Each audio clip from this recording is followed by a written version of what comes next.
Donc, on continue la suite des psaumes et ce soir, on va voir plusieurs psaumes. On va voir un bloc. Donc, on a fait le psaume 1 et 2. Et ce soir, nous verrons les psaumes 3 à 7. Donc, ce sont 5 psaumes qui ont beaucoup de similarités. Chacun est une prière faite à Dieu, finalement, dans laquelle David va évoquer beaucoup les méchants, ses ennemis, des persécuteurs. David était un homme qui a tout de suite manifesté de l'amour pour son Dieu, et ce, dès sa jeunesse. Il était encore un adolescent quand il a été offensé, qu'on puisse déshonorer, humilier le peuple de Dieu, Israël. Pour lui, c'était Dieu qui était humilié.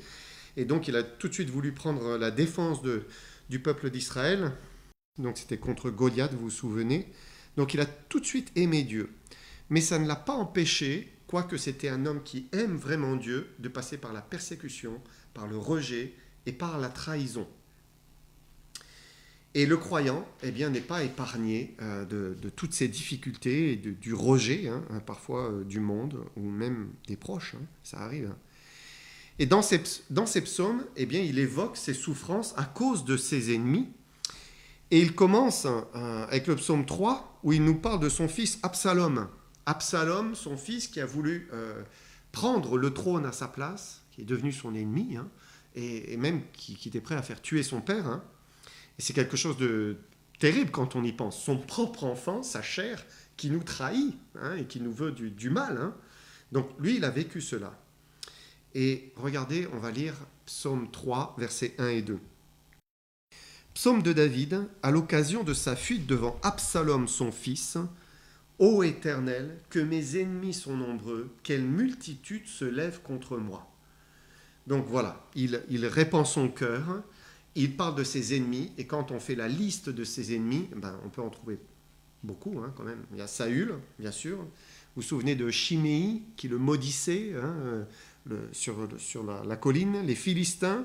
Alors on prend des peuples qui étaient aussi ses ennemis, les Amalécites, Sheba, fils de Bikri, les Ammonites, les Moabites, Hadadézer, roi de Tsoba. Donc certains de ses ennemis étaient à l'extérieur, donc des peuples extérieurs d'Israël, des étrangers. D'autres étaient carrément au milieu d'Israël, étaient ses ennemis. Quand on pense à Saül ou à Chiméi. Et puis d'autres étaient carrément dans sa famille, avec son fils Absalom. Et on comprend qu'ils disent que mes ennemis sont nombreux, quelle multitude se lève contre moi.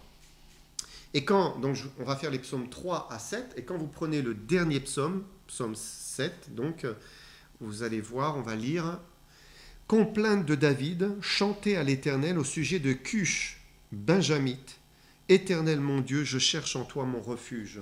Sauve-moi de tous mes persécuteurs et délivre-moi, afin qu'ils ne déchirent pas comme un lion qui dévore, sans que personne ne vienne au secours. » Donc Cush, c'était encore un ennemi de David. On ne sait pas qui il était, en fait. On n'a rien dans les Écritures, donc il y a même des ennemis qui sont inconnus pour nous. Vous le savez, les psaumes, c'était des prières qui étaient chantées. Et finalement, les psaumes expriment ce que l'auteur ressentait, ce qu'il vivait. Alors quand David, par exemple, était joyeux, reconnaissant, il écrivait une louange à son Dieu. Mais quand il était abattu, c'était une lamentation. Et ici, c'est plutôt des lamentations, finalement. Regardez, psaume 6. « Je m'épuise à force de gémir. Chaque nuit, ma couche est baignée de mes larmes. Mon lit est arrosé de mes pleurs. J'ai le visage usé par le chagrin. Tous ceux qui me persécutent le font vieillir. » Et on voit David, là, qui pleure. C'est quelqu'un qui est sensible, alors que c'était un guerrier, un combattant redoutable, mais avec un cœur, il était sensible. Et ce qui est touchant, c'est qu'il n'a pas peur de révéler. Souvent, un homme, il ne montre pas ses larmes. Mais là, David, voilà, il répand son cœur, il en fait un chant, il ne cache pas ses larmes. Voilà, il expose. Il était humilié, abaissé, trahi. Alors, il pleurait devant Dieu. Et au travers de tous ses ennemis, David nous montre son épreuve. Il a traversé plusieurs épreuves dans sa vie, mais une grosse épreuve qui pesait sur son cœur, c'était cette méchanceté à son égard. Et quand vous lisez tous les psaumes, vous voyez que c'est quelque chose de récurrent. En fait, ça revient, ses ennemis, sans cesse. Hein. Et ce que David ressentait, il le répète dans plusieurs psaumes, et je vais aller beaucoup plus loin, psaume 109, simplement lire ce verset. Il dit « Il me rend le mal pour le bien, et de la haine pour mon amour. » Et c'était ce que David ressentait. C'était un homme de bien, quelqu'un qui recherchait le bien, la justice, la droiture, sauf peut-être pour Uri le Héthien, où là, eh bien, il n'a pas fait ce qu'il fallait. Hein. Il a fait tuer Uri. Mais sinon, d'une manière générale, c'était un homme de bien. Il recherchait le bien de ceux qui étaient autour de lui. Mais on lui rendait le mal. Donc, une de ses grosses épreuves, eh bien, c'était tous ses ennemis qui s'attaquaient à lui. Alors, qu'est-ce qu'il faisait ? Et on va survoler les 3 psaumes. Regardez psaume 3 d'abord. Lève-toi, Éternel, sauve-moi, mon Dieu, car tu frappes à la joue tous mes ennemis, tu brises les dents des méchants. Quand je crie, réponds, Dieu de ma justice. Quand je suis dans la détresse, sauve-moi et pitié de moi. Écoute ma prière, psaume 4, verset 2. Psaume 5, 2 et 3. Prête l'oreille à mes paroles, ô Éternel, écoute mes gémissements. Sois attentif à mes cris, mon roi, mon Dieu. C'est à toi que j'adresse ma prière.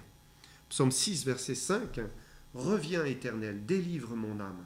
Sauve-moi à cause de ta miséricorde. Psaume 7, verset 2. Éternel mon Dieu, je cherche en toi mon refuge. Sauve-moi de tous mes persécuteurs. Délivre-moi.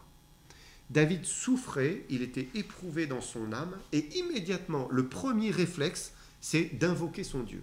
Il prie, il répand son cœur devant l'Éternel, et il nous montre ici ce qu'est la prière. Hein. On l'a dit dimanche, hein. Je ne vais pas tout répéter ce que j'ai dit dimanche, mais c'est parler à Dieu. Et là, on voit bien, il est en train de parler à Dieu. Hein.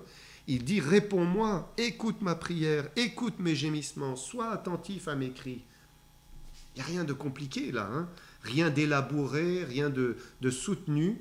C'est simplement un cœur qui crie vers son Dieu. Et la prière, c'est comme la respiration pour le corps, mais pour l'esprit, eh bien, voilà, par la prière, l'esprit respire en quelque sorte. Hein. On en a besoin. Donc, première chose, il est éprouvé, il prie. Deuxième chose, vient la foi. Après avoir prié, et donc parler à Dieu, eh bien, il faut faire confiance, il faut croire. Hein. Croire que Dieu entend et que Dieu va répondre. Et David priait, mais ensuite, il ne restait pas prostré au sol, par terre, en se demandant, mais est-ce que Dieu m'a écouté ? Non, il croyait, il avait confiance que Dieu avait reçu sa prière. Regardez, psaume 3, verset 5. De ma voix, je crie à l'Éternel, et il me répond de sa montagne sainte. Voilà.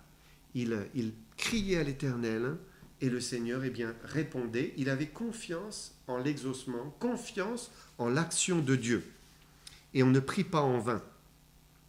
Jésus a dit qu'il fallait que nous croyions quand nous demandons quelque chose. Il a dit en Marc 11, verset 24, « C'est pourquoi je vous dis, tout ce que vous demanderez en priant, croyez que vous l'avez reçu, et vous le verrez s'accomplir. » Et David n'avait pas ces paroles du Messie qui n'était pas encore venu, hein, mais pourtant il était déjà en train de mettre en pratique cette parole. Il croyait vraiment qu'il avait reçu l'exaucement, hein. Il avait confiance en Dieu, que Dieu, eh bien, l'entendait, que Dieu allait agir. Par exemple, il le dit dans le psaume 4, « Sachez que l'Éternel s'est choisi un homme pieux, l'Éternel entend quand je crie à lui. » Il est confiant, il sait que quand il prie, Dieu entend.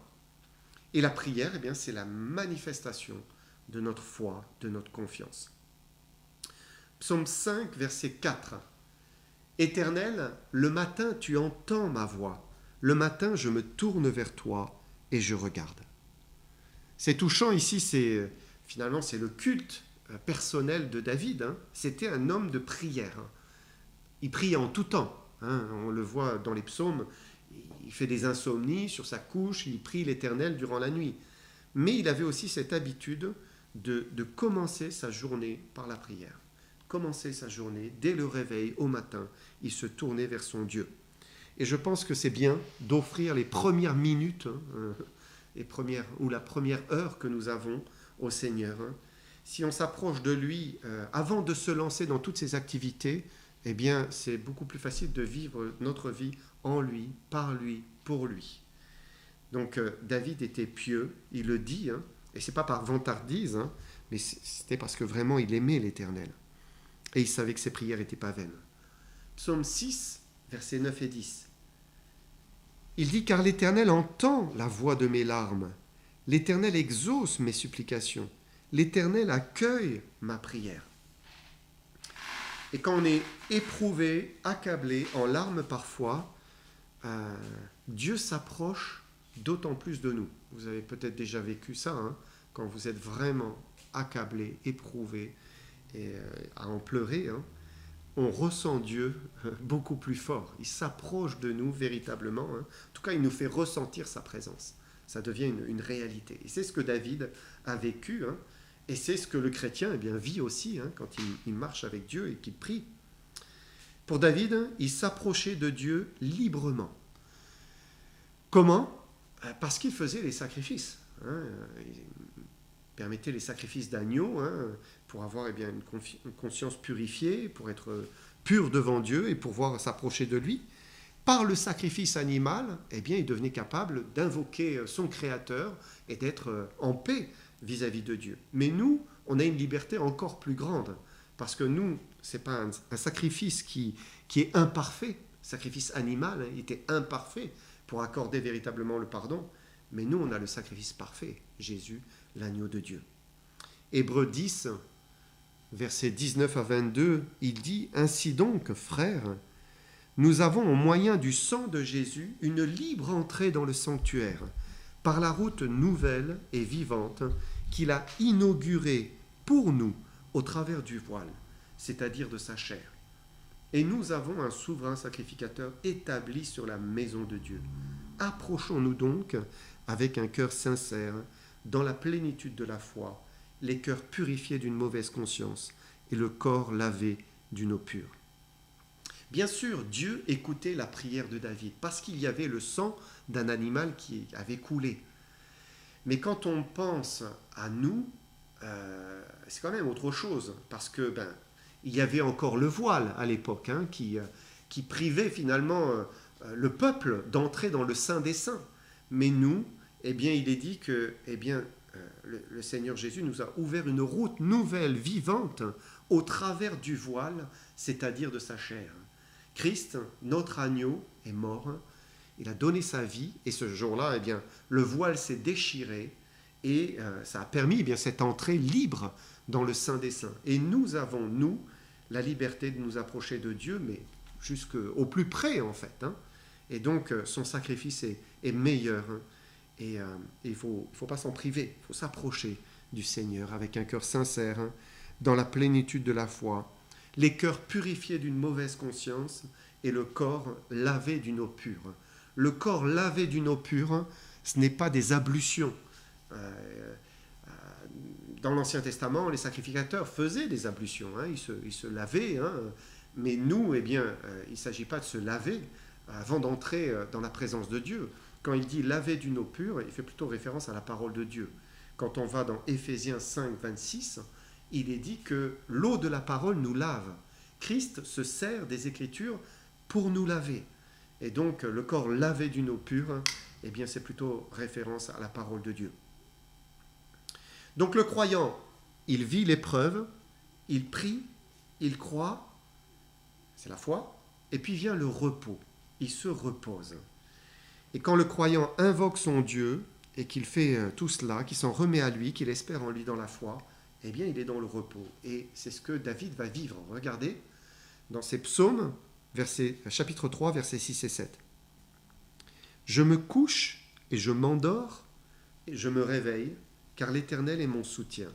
Je ne crains pas les milliers de personnes qui m'assiègent de toutes parts. » David avait un sommeil paisible. Il se couchait, il s'endormait en paix. Comment se coucher, s'endormir en paix quand on a des milliers de personnes qui sont nos ennemis, Quand on pense des armées, voilà, c'était milliers de personnes. Hein. Comment être en paix quand on dort dans une caverne, sous un arbre, quand on est poursuivi par des ennemis et qu'il y a la menace d'être planté par une épée avant le réveil. Mais c'est la puissance de la prière et la foi en Dieu. David remettait son cœur à l'Éternel, plaçait sa foi en l'Éternel, et alors il s'endormait en paix. Regardez encore un autre passage, psaume 4, verset 9. Il dit « Je me couche et je m'endors en paix, car toi seul, ô Éternel, tu me donnes la sécurité dans ma demeure. » C'est un beau verset, hein. Et c'est touchant de savoir que Dieu s'occupe lui-même de nous. Hein. Toi seul, ô Éternel, tu me donnes la sécurité dans ma demeure. Et David arrivait à s'endormir en paix malgré tous ses ennemis parce qu'il s'en remettait à l'Éternel et qu'il savait que l'Éternel s'occupait de lui. Il était derrière lui, devant lui, il assurait sa protection, ses arrières. C'est un verset qui a aidé mes enfants. C'est un bon verset à donner aux enfants, vous savez, quand ils ont peur la nuit, de se répéter ce verset. Ben voilà, on s'accroche finalement à une promesse de l'Éternel. Toi seul, ô Éternel, tu me donnes la paix, la sécurité dans ma demeure.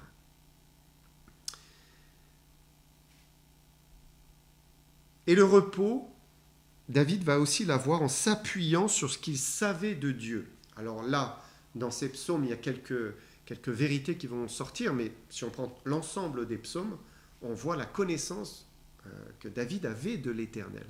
Et là, il va dire une chose qu'il va répéter. Regardez, psaume 3, verset 4. « Mais toi, ô Éternel, tu es mon bouclier, tu es ma gloire, tu relèves ma tête. » Psaume 5, verset 13. « Car tu bénis le juste, ô Éternel, tu l'entoures de ta grâce comme d'un bouclier. » Psaume 7, verset 11. « Mon bouclier est en Dieu, qui sauve ceux dont le cœur est droit. » Et le cœur est en paix quand il sait que Dieu est son bouclier.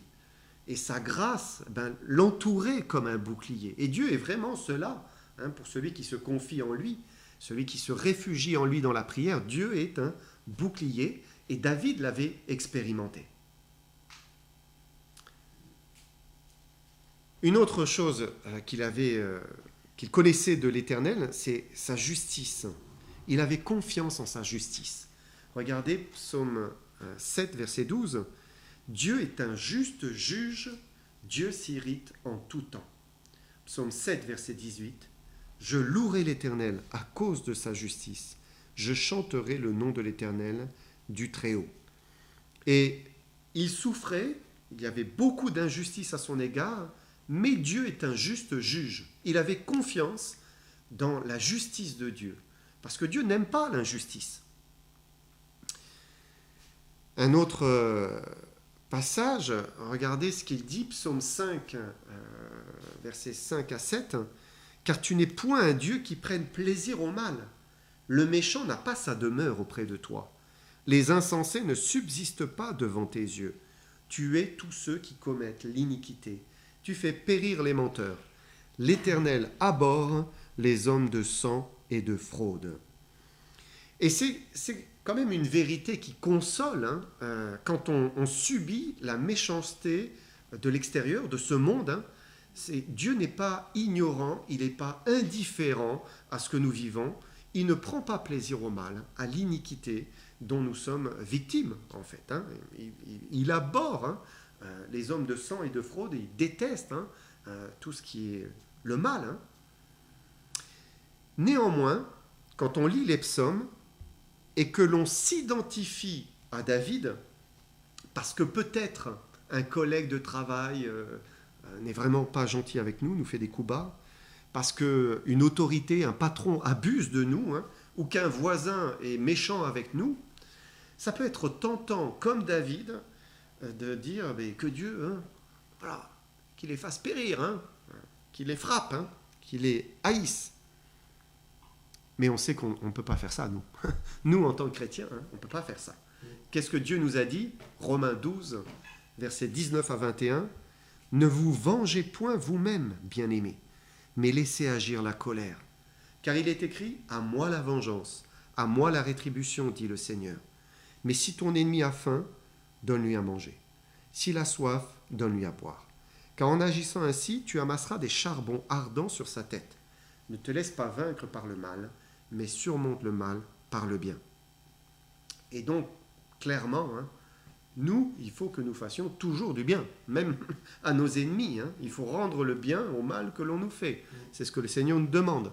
Et il y a une grosse différence entre l'ancienne alliance, sous laquelle était David, et puis la nôtre, la nouvelle alliance, en Jésus-Christ, dans le sang de Jésus-Christ. Dans l'ancienne alliance, œil pour œil, dent pour dent.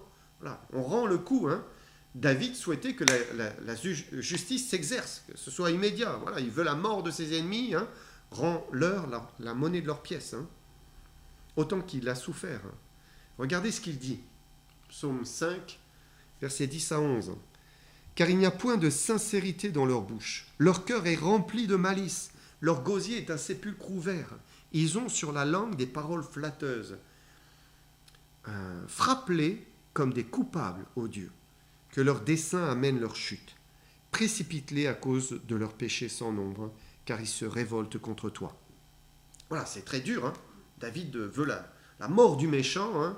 Voilà, ils veulent faire du mal. Eh bien, qu'on leur rend le mal. Et nous, quand on nous fait du mal, eh bien, parfois on peut se dire, mais mince, ça serait bien que ça se retourne contre la personne. Mais nous sommes dans la nouvelle alliance. Et on n'a plus le droit de souhaiter la mort du méchant. Au contraire, Jésus nous demande d'aimer. Matthieu 5, 44 à 48. Mais moi je vous dis, aimez vos ennemis, bénissez ceux qui vous maudissent, faites du bien à ceux qui vous haïssent, priez pour ceux qui vous maltraitent et qui vous persécutent, afin que vous soyez fils de votre Père qui est dans les cieux, car il fait lever son soleil sur les méchants et sur les bons, il fait pleuvoir sur les justes et sur les injustes. Si vous aimez ceux qui vous aiment, quelle récompense méritez-vous? Les publicains n'agissent-ils pas de même? Et si vous saluez seulement vos frères, que faites-vous d'extraordinaire? Les païens n'agissent-ils pas de même? Soyez donc parfaits, comme votre Père céleste est parfait. Et il faut toujours faire attention sur le fait que les psaumes ont été écrits sous l'Ancienne Alliance, et Dieu n'avait pas les mêmes exigences à l'époque que pour nous.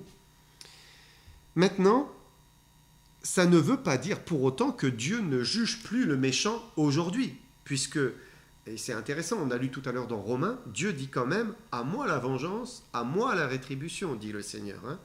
Et ça, c'est une promesse que la justice sera exercée en son temps, comme il le veut, et en attendant, eh bien, il faut puiser en lui la force d'aimer, de pardonner et de supporter encore. Donc, il est éprouvé, il prie, il place sa foi en Dieu, il a confiance, il est dans le repos et il saisit la victoire. David saisit la victoire et on va lire la fin de chacun des psaumes. Vous allez voir à chaque fois, ça termine avec la victoire, la louange, l'espérance. Psaume 3, verset 9. Le salut est auprès de l'Éternel, que ta bénédiction soit sur ton peuple. Je me couche, je m'endors en paix, car toi seul, ô Éternel, tu me donnes la sécurité dans ma demeure. Car tu bénis le juste, ô Éternel, tu l'entoures de ta grâce comme d'un bouclier. Tous mes ennemis sont confondus, saisis d'épouvante, ils reculent soudain couverts de honte. Je louerai l'Éternel à cause de sa justice, je chanterai le nom de l'Éternel du Très-Haut. Et ce qui est touchant dans ces psaumes, c'est qu'ils sont à la fois très personnels. Ils expriment le doute, la peur, la honte, le découragement. Mais à chaque fois, ils terminent sur une note de foi, d'espérance, de victoire pour le croyant. Et le croyant n'est jamais épargné par toutes sortes d'épreuves, de souffrances. Mais d'ailleurs, c'est un autre psaume qui le dit, l'Éternel l'en délivre toujours. L'Éternel l'en délivre toujours. Il est éprouvé, il prie, il croit, il se repose en Dieu, mais il triomphe. Il a ensuite de l'espérance. Il retrouve de l'espérance. Voilà, on étudiera un ou plusieurs autres psaumes la prochaine fois.